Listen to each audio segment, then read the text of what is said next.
And we are now live streaming on Facebook. We're in the group now.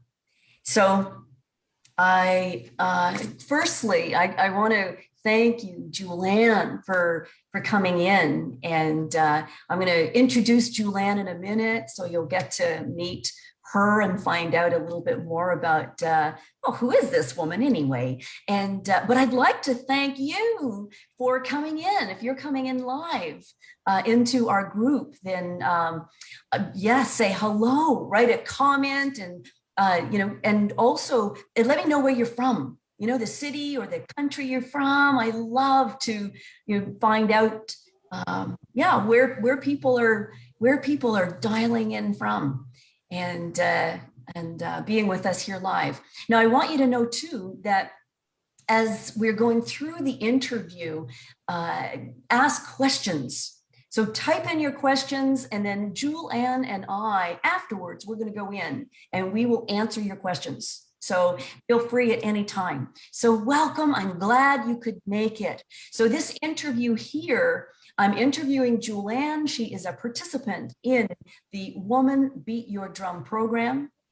And she's a participant in the Mastermind program. So that's the program for women who have completed the Woman Beat Your Drum program, and they're now on the journey of practicing more and more in depth and mastering the tools of transformation. So we're going to talk about transformation. We're going to talk about challenging relationships, and we're going to talk about exhaustion and disappearing exhaustion. So these are all things that Jule Anne has been sharing with me on her journey.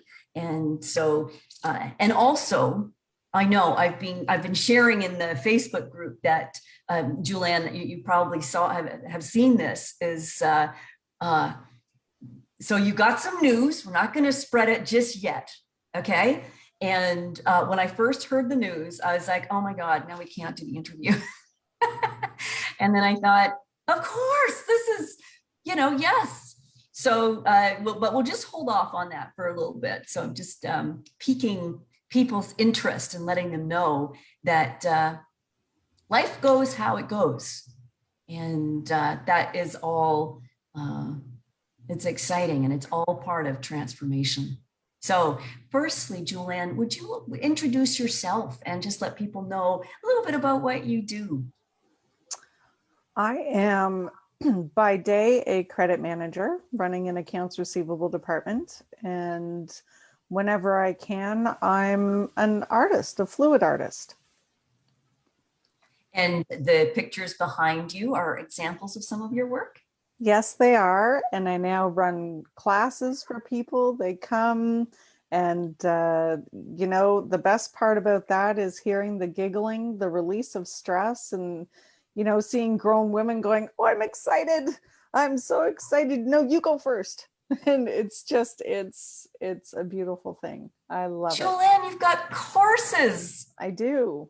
Yeah. Oh my God. That is just so exciting. I didn't know about that part. So I want to tell people about that too, because the whole thing is a miracle. Yeah. And you're also a mom. You've got a wonderful. I am. Yeah. I have a beautiful, handsome 13-year-old boy. I'm not allowed to say any of that, but and I have way too many fur babies as well, but I do have one human son. Mm-hmm. Awesome. Okay, so now if you're joining us now, if you're just coming in and you're hearing Jule Anne introduce herself, then here we are. We're going to be talking about transformation and all kinds of juicy topics around relationships, challenging relationships, and exhaustion. So please say hello, write in the comments where you're from, where you're dialing in from, and any questions you've got. Okay, so write them in as we're going through. So Jule Anne, can you, first of all, I want to dive into this whole topic of relationships first, because that's where, actually, let me just step back a little bit. And before that, I want to just mention about you being an artist. And because that was something that one of the main things that came out of the Woman Beat Your Drum program, because that was, I remember talking with you in the beginning, and you were so super busy. You had no time for anything. You were so stressed. And you didn't even mention to me that I mean, you weren't doing any art at all. You didn't even mention to me that you were even attracted to it. So can you share with people like how that evolved then in the program, like what you saw, and then, whoa, how did that become possible? Um, it was just something that I started trying for stress relief, something different to take me away from everyday life.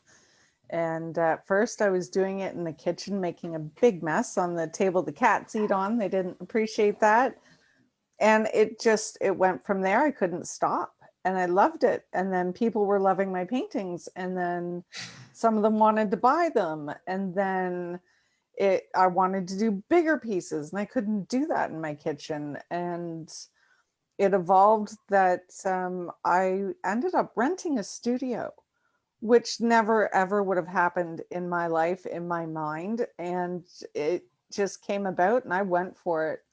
I didn't even think twice. I had the confidence to just take a chance on me and this thing that just happened and kind of, in a sense, blew up in a really good way. And now I get to share it with other people as well. So that's a lot in like 4 months, five That's incredible. months. And can you just mention to people what you were like before that? Like, had you, if you'd even thought about painting or whatever, like, No, no, I don't want to ever insult any fine artist ever who's studied. This is just something I've stumbled upon. And mm, comments in the family were, we didn't know we had an artist in the family. And I'm like, neither did I. It was just something I wanted to try through, something different, mm, something that wasn't connected to, work or cleaning or mothering. It was just something, an outlet, a creative that's right. outlet. That's right. And that's one of the things that happens in the program is that we practice everyone learns to be listening more to their inner wisdom. And as you listen more to your inner wisdom, we are so wise. And we're just not using a lot of that wisdom because there's just so much entanglement inside our head telling us what we should do, what we can't do, what we don't have time for. And then you're constantly just feeling guilty because there's always more you could be doing, should be doing for other people, for your work. And so there's just never, ever time for you. So it's just constant stress and exhaustion. And so, and then it leaves so much noise and distraction in our head that there's no space to actually really listen to your inner wisdom. And that's one of the things that happens in the program is that women just they begin doing things that either they've always wanted to do or things like this just evolve. And there you are, Jule Anne. You knew you needed some stress relief, and it was, and you just gave yourself that permission to. That's a beautiful, beautiful story. And now look at you. You're teaching. Like, that's incredibly. How are you finding that time? I'm asking her this question because I remember when she had no time for anything. And she's still doing the same stuff. I absolutely am. I made the time. I Mm, made the time, and it's way better than sitting down on the couch staring at the TV at the end of the day, feeling exhausted, feeling guilty. I'm not doing anything. And so I've just made it. It fills me with, it re-energizes me. So instead of just sitting there thinking I'm re-energizing that way, no, I'm draining. So no, I'm doing something that it's fulfilling. yeah. That's what it is. It's really fulfilling to do that and see what happens on the canvas, and then making time to share that joy with people. I can't describe the feeling. It's wonderful. Mm, it's so exciting. Awesome. Thank you for sharing that. And if you are just tuning in to Jule Anne and I in this interview, please write in the comments where you're coming in from, the city, the country, and any questions you've got, because we're going to go in afterwards and we'll answer all your questions. So, Jule Anne, now tell me then, you were sharing with me, this is just a little while back, not too long ago, and this was about your relationship with your husband. And it was, as you were sharing it, I was like, oh my God, you've got to share this. And let's really, open it up. And so that's where we're going to go right now. So firstly, can you just give just a little bit of background of the past so that people can know, what your relationship was like? And well, we'll start with that because I've got more questions there too. So our relationship has been kind of a bit of a roller coaster, ups and downs. And at some point, it's not really anyone's fault. There are some mental health issues. So I don't want to put blame there, but so it's been rocky. There's been a lot of trying times and there's still love, but it's been trying. I'm not going to lie. Yeah. And when we say mental health too, like from my perspective and my work, we all have mental health issues. And I mean, there's a spectrum, right, that we're operating on, but we're all on that spectrum. Yeah. Mm-hmm. So, okay. And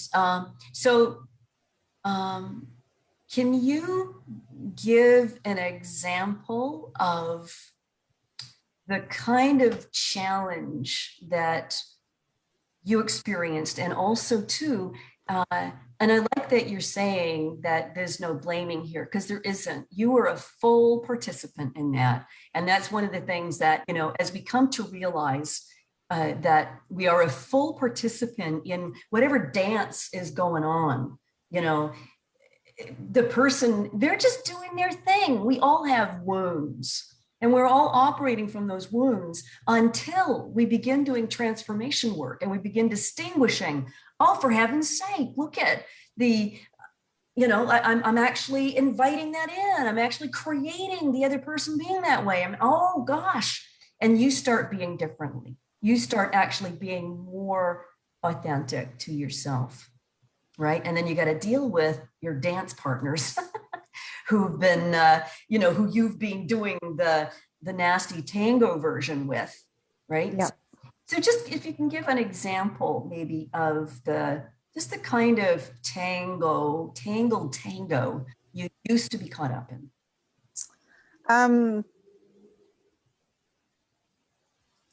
It was a lot of highs and lows. So a bit of bipolar. So I didn't know when I came home from work what was happening. I'm going to, because as life happens, I have to throw down keys to my son. I'm going to take you with me and answer. Okay. So coming home, I didn't know what I was coming to. It could have been a happy day. It could have been a bad day. And it's very hard when you're coming home every day and you don't know what you're coming home to. Sure. To face. Yes. And that gets very, very hard to deal with. And then you get very reactive to situations. Sorry. Angus. Unless he got in. I guess he got in. I'm so sorry, everyone. But again, life happens and you can't leave your kid outside. So I apologize for that. So yeah, it was just difficult knowing what I was coming home to every day. And after having that a must busy be day at hard. work. That must be very hard, of course. And hard for, the other person as well, who's experiencing that too, right? Absolutely. Yes. Yeah. So now, as you were distinguishing things about yourself here, what and your husband actually began to respond differently. and to begin to shift. So give an example of the things you began to distinguish, and then how you behaved differently, and then how he began to behave differently. Well, there was a lot of times where I just chose not to say anything, not to comment on anything. And then that just built up frustration in me, become more reactive, and responses generally with anger, no matter what it is. So I started speaking what I wanted to speak, but I found ways of saying it that he could hear, right? So that he could hear me a little bit better. And I don't just mean he literally heard the words, but understand better what I was trying to communicate. Right. So just to pause on that for a moment, because and so just to explain that a little bit more, see, when we distinguish the who we're being with the other person, like the anger and the frustration. And in the past, even when you would go to say something, that anger and frustration would come out, and it wouldn't matter how you were speaking, he'd get reactivated, because what he'd be getting would be the tone in your voice, the energy that comes across.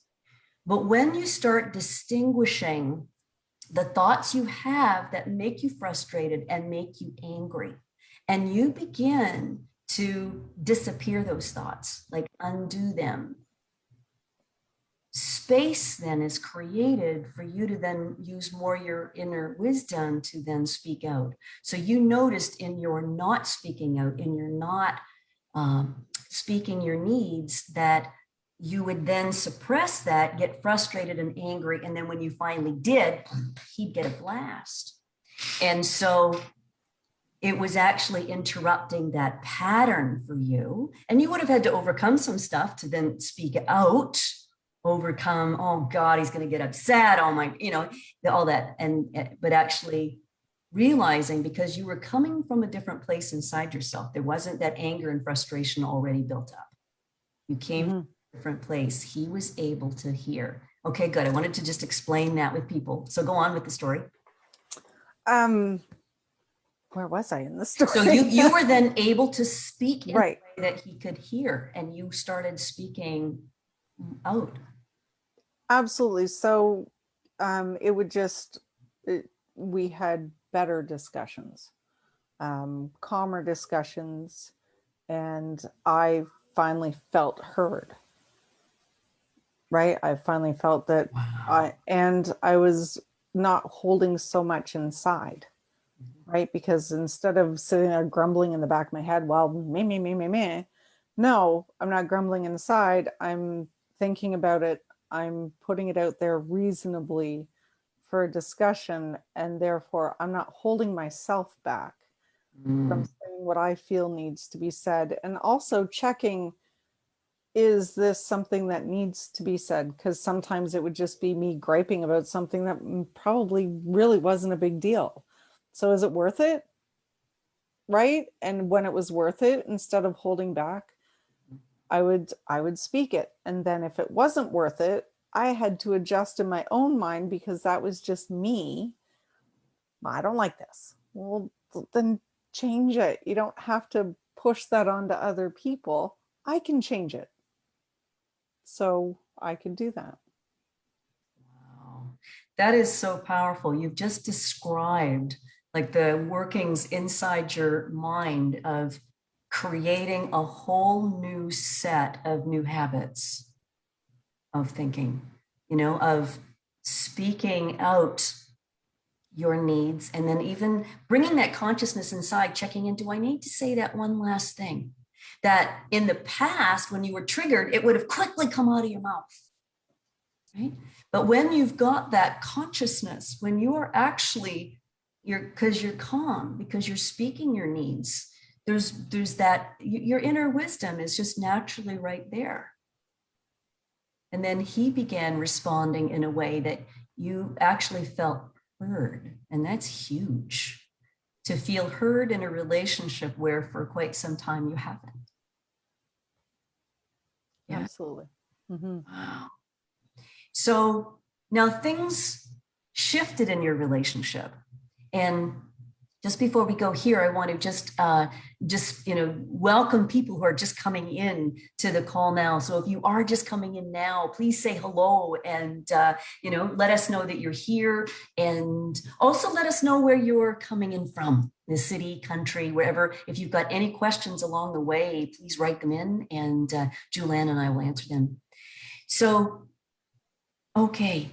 So there's been a big development in your relationship. And so tell me, tell us the story of the insight that led you to see something you hadn't seen before. So my husband didn't go out much. I took him to a friend's for the night and came home and actually had time home by myself. That's not a bad thing. He wasn't over, it was just the way it was. And so I had time here by myself and with my son, but it was, wow, felt good. I was still busy doing everything I needed to do. And the next day I went and picked him up, and on the way home, we're driving and he's telling me about his time. And then as we're driving along, I just started to feel so tired to the point that I could have pulled over to the side of the road and gone to sleep tired. Wow. And it really hit me hard. Wait a minute. This was gone when he was gone. And I realized that I have been feeding him energy. When he's with me, I feed him my energy and it depletes me. And so what are some of the things that you were doing that was like examples of feeding him energy? I think since we've got together, I think he was someone who, I don't know how to say this because I never mean any disrespect at all. My energy that I was giving him was helping him. He could feel it, and it helped him build his own energy. I don't know how to explain it. Okay, so were you like kind of emotionally propping him up? Yeah. Yes. Thank you. You were like an emotional crutch for him. I think so. Yeah. This can happen in a lot of relationships if the other person hasn't done their emotional work. Mm-hmm. And a lot of times that is with men. I'm not going to, just blanket and say all men, but a lot of times it is that the man hasn't done the emotional work, and that the woman can become the emotional crutch. Mm-hmm. Yeah. So I realized, wait, and I'm giving this away. I need to find a way to pull it back. I need that energy. I need that energy to get through my day and things that I need to do. And maybe this is part of the reason why I felt so exhausted for so long. Mm-hmm. And so, when I started finding the time for painting, I was starting to pull some of that energy back to me.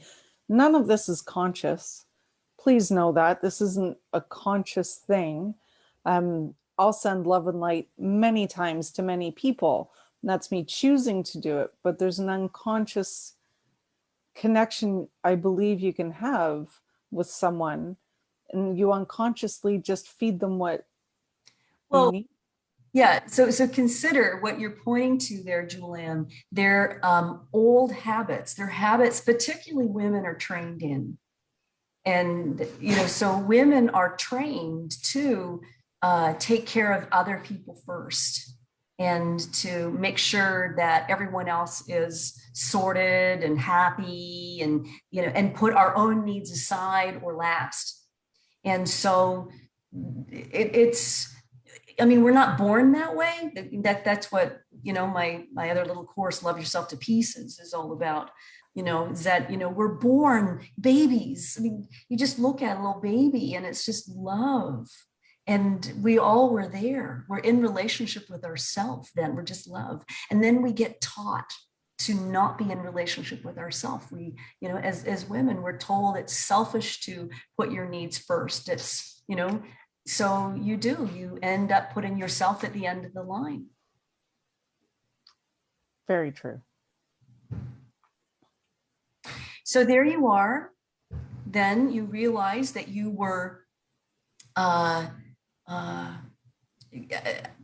giving him all of this energy, making sure he was happy, making sure he was well, and exhausting yourself. Mm-hmm. Yeah. So then what happened? I started trying to consciously take some of that energy back to help me get through my day. And as I consciously did that, it was part of it was going, I want something done. And I go and do it instead of sitting there thinking, why isn't this getting done? So I would just, no, wait a minute, I'm going to fix this. I want it done. I'm going to go do it. Not expecting people to read my mind that I want it done. And so that actually gave me more energy when I just said, no, I want to do this. And then I started getting busy and I'm doing this. And it's the questions were coming, why are you doing that now? Well, because I want it done now. Well, it could wait till tomorrow. No, it's going to get done now. So I actually started giving myself back that energy to do things that I wanted to get done. So just to jump in there, because this is the exhaustion part that, I know that there are a number of people really interested in knowing about this exhaustion part. And so if you're just popping in now and you're hearing, please drop a comment, let us know where you are coming in from and ask any questions. And by the way, we've not yet said the big piece of news that Jule Anne has. So, but that's coming. But I want to talk about the exhaustion piece, because this is where, so many women feel exhausted at home or in their relationship or, even at work. And now that you've been distinguishing this, Jule Anne, what would you say is the cause of, what was the cause of your exhaustion? The cause of my exhaustion was just that giving of energy away to everything and to everyone and not me. Mm. And what I'm finding with giving my energy back to me, I have more energy for other people. I have more energy for other things because I've fed myself first. Yes. And the other thing I can hear too is that the exhaustion was also there because there were certain things you wanted done that were the other person was supposed to do and they weren't doing. And then there's the exhaustion in the brain going, why isn't that done now? That should be done now. I need that done now. I want that done now. They said they would do it by now. They're not doing it now. Right? Yep. So there's a lot of energy going into this, energy to make them feel good, but also there's the energy of the complaining and the resentment going on inside of the head that is exhausting. Absolutely. Yes. Yeah. Mm-hmm. Okay. So those of you who deal with exhaustion. So if you deal with exhaustion, you're one of those people, write it in the comments. And, just from what you're hearing now, what do you hear is the cause of your exhaustion? And, ask us questions as well, because, this thing really is, as we open it up is, when we could have a whole session just on exhaustion and how to disappear it really, for sure. So, okay. So then you started doing these things instead of waiting for the other person to do them, even though they said they were going to do them, even though, so we're talking about your husband, particularly, or maybe it was your son as well, but, and they weren't doing it then when they said they would, and you knew that they usually did, but they would do it late, but there would always be this complaining in your head, and you just went and did it, and you found you had so much more energy. I mean, isn't that wild? Why? It's like counterintuitive to actually even do more and have more energy. But what happened is you stopped all the complaining in your head and you got the thing done that you wanted to get done. It was sorted. Yeah. Yeah. So So then what? What else then did you see in your relationship that led to the next events? It had been building up a bit before this, but at first we were responding better to the way I was speaking. But I think there was also a little bit of resentment and His side? on his side. Right. Where are you going? Why aren't you here? What are you doing that for? Well, okay, go have fun. And then why weren't you here? It was just because I've started to move my energy and to do different things and take that time for myself. And I think that was a shock to the system that I wasn't just here sitting on the couch watching TV, because I don't want to be there sitting on the couch watching TV. Right? I want to be off. I want to be doing things. And I guess my life and myself, in a sense, have gotten busier. And that doesn't mean I was ignoring people. I was not ignoring people, but I still needed to do things for me. It's been a long time coming in my life. I've spent my life sitting, waiting for people, or sitting at home, or just sitting in front of the TV, or just sitting, doing nothing. And I'm done with that. I need to, that doesn't mean ignore the people in your life at all. It just, I need to do things for me. I'm at a point in my life where I need to run with this. I just got chills when you're speaking, Jule Anne. When you said, I am done with this, I'm done with the waiting and the sitting around, and wow. So, well, do you want to tell people what happened? This is the big news. This is the big news, by the way. And this is when Jule Anne told me, I was like, oh no. In our case, decision was made to separate. And it's not because I don't love him. It's, I can't do all this. I can't focus on raising my son and respectfully be a crutch for my husband. I can't do it anymore. And what? And respectfully? Respectfully, I can't be a crutch for my husband anymore. Okay. Got it. It just, the fighting and the constant arguing and the constant not being happy on either side. So it is heartbreaking. And so we're separating. Wow. Wow. That is big news. And so, how are you feeling? I'm sad. It's hard to love and care for someone but know that it's not right anymore. I'm doing my utmost to be compassionate for him, myself, my son, and to do this in a way that is as loving and kind as a separation can be, which is never easy, ever. No. But all I can do is really see where he's at, try and understand where he is. I've always tried to, well, I forgot a few times, but I always try and see where he's coming from and try and respect that. But at the end of the day, I have to respect myself. Yes. If I don't respect myself and the needs of myself and my son, then I'm not doing anyone any favors. So I'm sad. I'm heartbroken. This is my journey right now. Yeah. Right. So I'd like to actually talk a little bit more about that and what happened there. And so, yeah, if you're just tuning in with Jule Anne and I, she's just shared the big news that she has.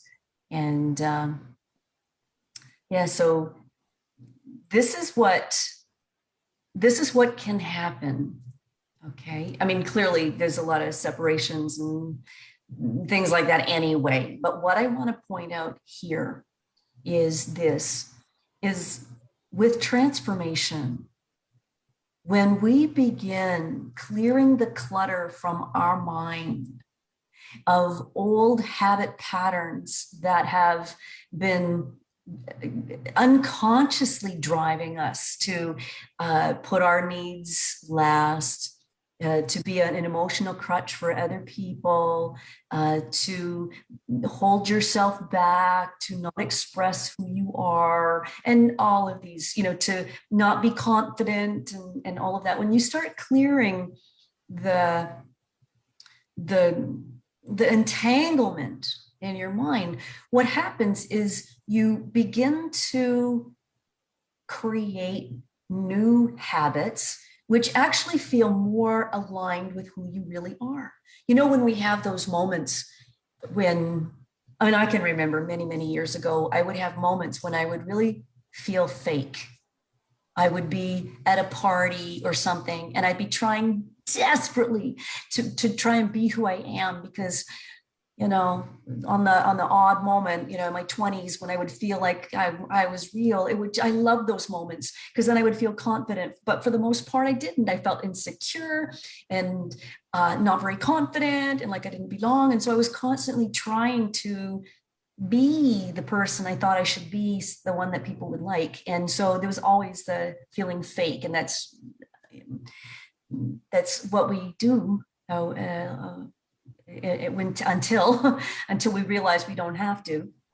And so as you clear the entanglement of that, you actually begin being more of who you really are, more authentic, more true to yourself. And Jule Anne was sharing, her journey through that, and realizing, oh my gosh, I've been this emotional crutch, and that's exhausting me. And I don't want that, because I can't be true to myself, and I can't really then take care of my son. And truth enough, you can't even really be in a relationship in a healthy way, because you're so exhausted. And so you begin to then, as you release those entanglements, you begin to be different when you create new habits. You started painting and started taking more time for yourself. And these things don't mean, I just want to make it clear for everybody, it doesn't mean that you got to break up from your relationship or run away from your family. It doesn't mean that. No, but the thing is that you have to be responsible, that you train them to be entangled with you. If you have that habit, as Jule Anne said, around being an emotional crutch, then you've attracted a partner who needs a crutch. That's how it goes, right? You got to have a partner to tango with. And so you attract that partner. And so even though you're exhausted and but the thing is that that's what you know how to do together. And as you begin to distinguish, actually, that's not a healthy pattern. Actually, that's not even who I really am. And you begin to unravel that, and be more, have more love inside yourself. And what can happen is the people around you can change, because you're retraining them. That's what was happening when Jule Anne shared earlier about, as she found new ways to speak with her husband, he started to change. He started to listen. They started to have dialogues like they hadn't had before. That is so powerful. Now, he's also got free will. And, as Jule Anne, as you were making this journey of coming home to yourself, it also is an invitation to your husband to learn this new dance that you're doing. So you're now doing a dance like this. And, he then has to learn new habits. So if you aren't being his emotional crutch and you're taking more time, then he's got to deal with his neediness and some people do. Some people actually can grow together, and some people grow apart, because he's still looking for that crutch, but that's not the game. That's not the dance that you're doing anymore. Yeah.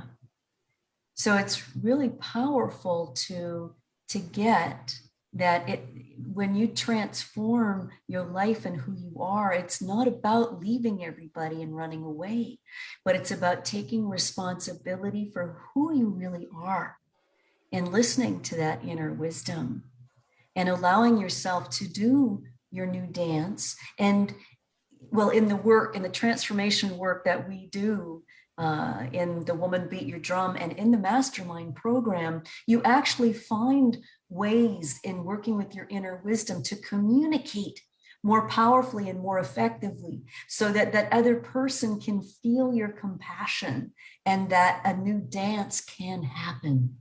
Truly, truly, truly.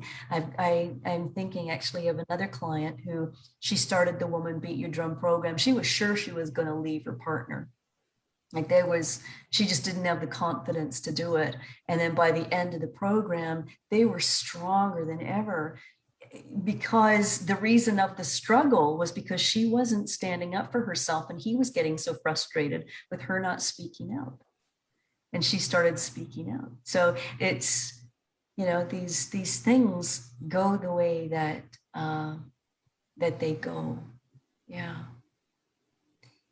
So just coming back to you, Jule Anne, is there, as we just finish up here, what words of wisdom do you have for women who are in a challenging relationship? And they may be frightened, oh my God, now I got to leave him. Or, we've already said that's not the case, but what words of wisdom would you have to share with them now? Be honest with yourself, with your partner. Honesty with yourself first and foremost, because we tend to lie to ourselves or go, no, that's okay. Finding yourself on this journey, it's not easy. It's not all, springtime and roses, and it's hard work, and you have to be willing to face yourself. And that's what I'm doing, is I'm facing myself. And like I said, for me, this is my journey. Doesn't have to be yours, but just be honest and true to you, and that will set you on the right path for you. Yeah, that's beautiful, Jule Anne. You mentioned about it's hard work, and it is just to, it takes effort to keep yourself conscious of your old habits and to catch them and to break them and to be developing new habits. The truth there really is, though, is you're already working hard, and you're either working hard, struggling, suffering, and exhausted, or you're working hard to stay conscious and to practice transformation in your life and to set yourself free, to have more energy and to be following a path that feels more authentic with yourself. So as you check in with yourself, Jule Anne, about the way that things have gone now, how does it feel in your heart?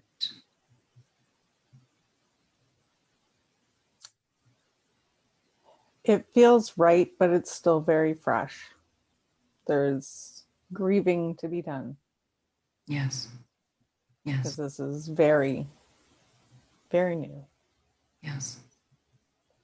So I want to thank you for being with us, particularly in the light of this news and the freshness and vulnerability of the whole situation. So I just want to acknowledge your commitment and willingness to share such powerful insights with everybody to help other people on this journey as well. Because you didn't have to do this interview. You could have said, Leanne, we're just not going to do it. I can't. But you didn't. There wasn't even a question of that for you. So I'm just moved.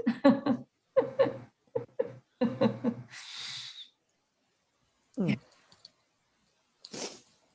So this is life.